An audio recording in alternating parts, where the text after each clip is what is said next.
المشاهدون الأفاضل، أسعد الله أوقاتكم أينما كنتم بكل خير. أحييكم وفي مالي نشرة أخبار المساء من الفضائية الإريترية استهلها بالعناوين.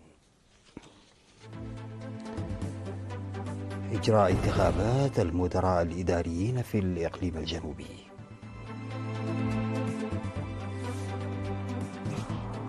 اندلاع حريق في غابات قلوج.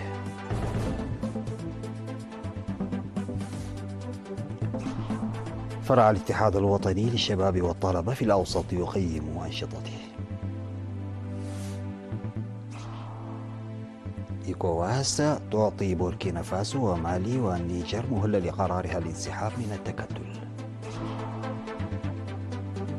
تايوان تتسلم الدفعة الأولى من دبابات أبرامز الأمريكية. تسرب النفط في مضيق كيرتش بعد انشطار ناقلة نفط روسية جراء عاصفة. السلام عليكم ورحمة الله. ستجري انتخابات مدراء الضواحي والمدراء التنفيذيين في جميع مديريات الإقليم الجنوبي بدءا من 18 وحتى 31 من ديسمبر الجاري.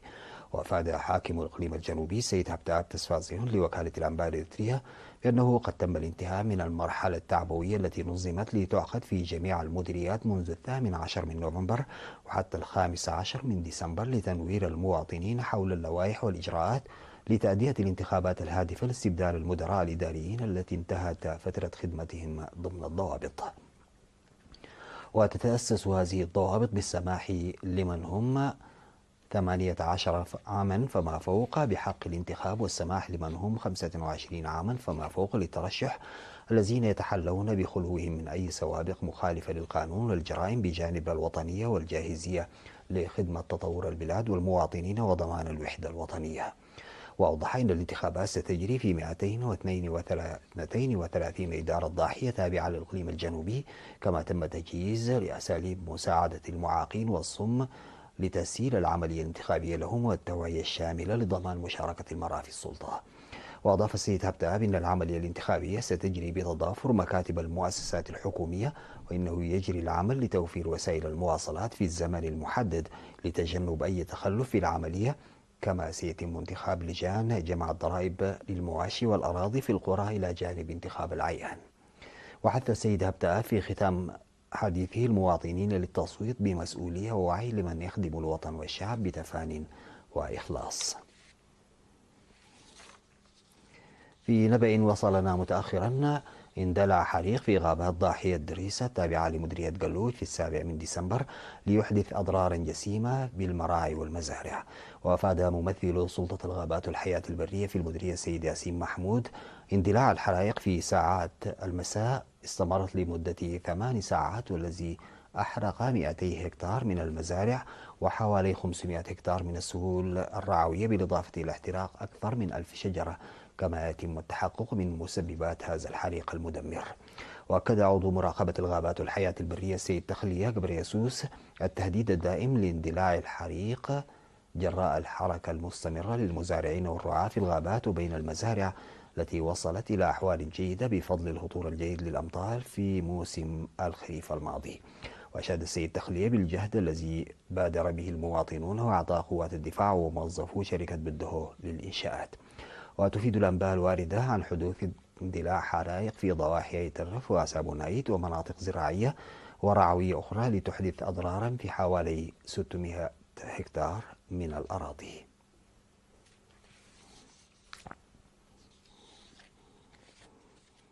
أعلن فرع الاتحاد الوطني للشباب والطلبة فرع الإقليم الأوسط في التقييم الذي أجراه يوم 14 من ديسمبر تحقيق نتائج مرضية عام 2024 في تنمية قدرات الشباب.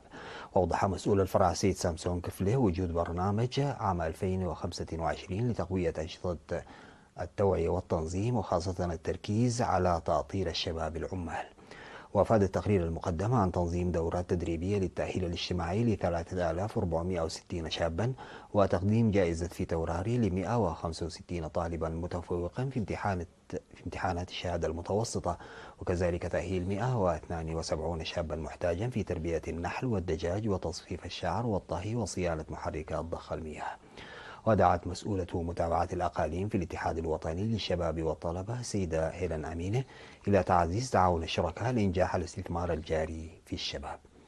وناشد المدير العام لإدارة الإقليم الأوسط السيد زريد تولد برهان في ختام الاجتماع لإقامة لجنة أصدقاء الشباب في المديريات لأهميتها الكبيرة.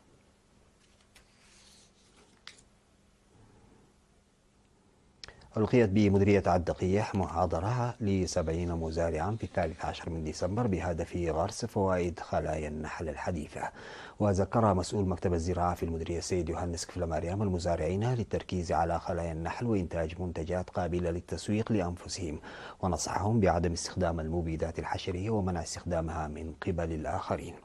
وحث مسؤول قسم التنمية الاقتصادية السيد رزنف السهيل الجهات المعنية لتنفيذ دورات تدريبية لزيادة دخل العسل، حيث أن المنحدرات الشرقية مناسبة لتربية النحل.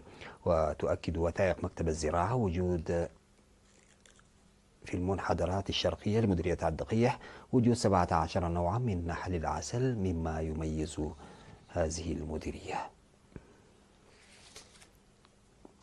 وجريت في مديرية قلعلو مناقشات مع المشرفين ومدراء المدارس والمعلمين لزيادة مشاركة الطلاب بشكل عام والنساء بشكل خاص في مائدة التعليم وإيجاد حلول جوهرية لنقاط الضعف. وذكر مدير المديرية السيد محمود إبراهيم أن مشاركة الطلاب مشجعة في المدارس الابتدائية، لكنها مثيرة للقلق في المرحلتين المتوسطة والثانوية.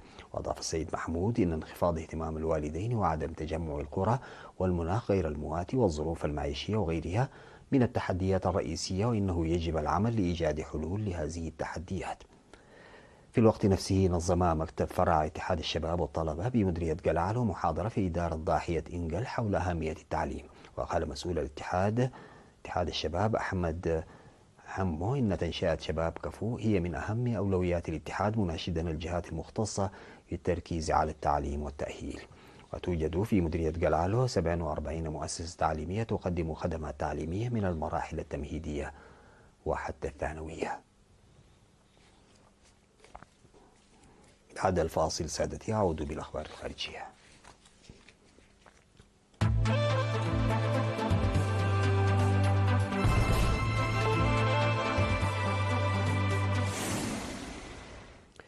أمهلت المجموعة الاقتصادية لدول غرب إفريقيا المعروفة بإيكواس 3 دول تقودها حكومات عسكرية 6 أشهر لإعادة النظر بقرارها الانسحاب من التكتل. وجاء قرار إيكواس بعد أن أكدت بوركينا فاسو ومالي والنيجر قرارها الذي لا رجعة فيه بالانسحاب من التكتل الخاضع على حد قولها للمستعمر السابق فرنسا. ويمكن أن يكون للانسحاب الوشيك لدول الساحل الثلاث تأثير كبير على التجارة الحرة والتنقل، وكذلك التعاون الأمني في منطقة ينشط فيها متطرفون مرتبطون بتنظيمي القاعدة وداعش. ومن المفترض أن يدخل انسحاب مالي وبوركينا فاسو والنيجر من إيكواس حيز التنفيذ الشهر المقبل بعد عام واحد من إعلانها ذلك في يناير 2024 وفقا لقواعد التكتل. وكان من بين الحاضرين في القمة الرئيس السنغالي باسيرو ديوماي فاي الذي عينه التكتل المكون من 15 دولة في يوليو وسيطا مع الدول المنشقة. كما توسط رئيس توغو فوري جيناسيمبي مع دول الساحل، وأذنت إيكواس للرئيسين بمواصلة مفاوضاتهما مع الدول الثلاث. تسلمت تايوان 38 دبابة قتالية متطورة من طراز أبرامز من الولايات المتحدة حسب ما أعلنت وزارة الدفاع، في وقت تعزز الجزيرة قدراتها العسكرية ضد أي هجوم صيني محتمل. ولطالما كانت واشنطن أهم حليف وأكبر مورد أسلحة لتايبي، الأمر الذي أغضب بكين التي تقول إن تايوان جزء من أراضيها. وقالت وزارة الدفاع إن الدبابات من طراز M1A2 وهي الدفعة الأولى من 108 دبابات تم طلبها في عام 2019 وصلت إلى تايوان، ونقلت إلى قاعدة تدريب للجيش في سينشيو جنوب العاصمة تايبي وفقا لوكالة الصحافة الفرنسية. وذكرت وكالة الأنباء المركزية شبه الرسمية أن دبابات M1A2 هي أول دبابات جديدة تسلم إلى تايوان منذ 30 عاما، وتعد دبابات أبرامز من بين أثقل الدبابات في العالم. قال مسؤولون روس إن ناقلة نفط روسية تحمل آلاف الأطنان من المنتجات النفطية انشطرت جراء عاصفة قوية، مما تسبب في تسرب منتجات نفطية بمضيق كيرتش، في حين تعرضت ناقلة أخرى أيضا لمخاطر بعد تعرضها لأضرار. ولقي شخص واحد على الأقل فحتفه وفق ما ذكرته وكالة رويترز للأنباء. وأظهرت لقطات أن الناقلة فولغونيفت 212 والتي يبلغ طولها 136 مترا وعلى متنها 15 شخصا انقسمت إلى نصفين مع غرق مقدمتها، كما غمرت الأمواج سطحها. وقال مسؤولون إن السفينة بنيت عام 1969 تعرضت لأضرار وجنحت. وقالت الوكالة الاتحادية الروسية للنقل البحري حدث تسرب للمنتجات البترولية.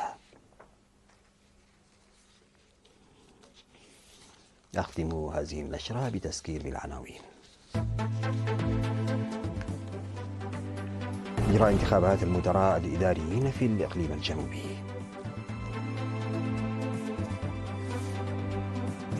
اندلاع حريق في غابات قلوج.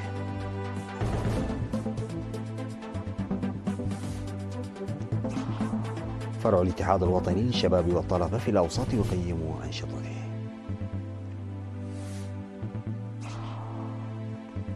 إيكوواس تعطي بوركينا فاسو ومالي والنيجر مهلة لقرارها الانسحاب من التكتل.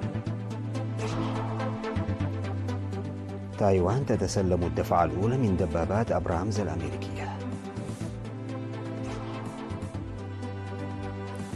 تسرب للنفط في مضيق كيرتش بعد انشطار ناقلة نفط روسية جراء عاصفة.